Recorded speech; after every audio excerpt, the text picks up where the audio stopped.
और अब कुछ खबरें शोबिस की दुनिया से। जनूबी कोरिया की मशहूर अदाकार गोंग यो को हरासानी के झूठे इल्जाम पर मबनी मुकदमे में बरी कर दिया गया।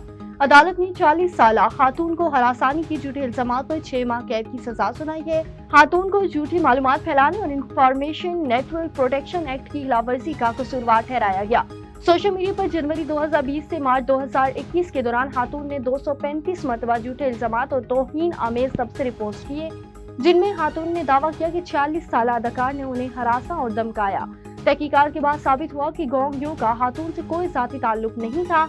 तमाम इल्जामात बेबुनियाद और झूठे करार पाए, जिस पर अदालत ने गोंग यू को बरी कर दिया और खातून को सजा सुना दी। साबिक अमेरिकी मॉडल ब्रेंडी ग्लेन वाइल जिल्द की पुरस्कार बीमारी में मुब्तला हो गई। गैर मुल्की मीडिया रिपोर्ट के मुताबिक 52 साला ब्रेंडी ग्लीनवाइल एक रियलिटी शो में भी स्क्रीन पर नजर आ चुकी हैं।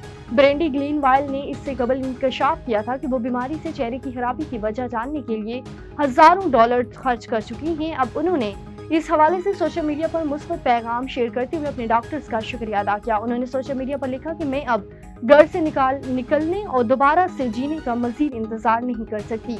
गैर मुल्की मीडिया रिपोर्ट के मुताबिक ब्रेंडी ग्लीनवाइल ने अपनी जल्दी बीमारी के हवाले से खदशा जाहिर किया था।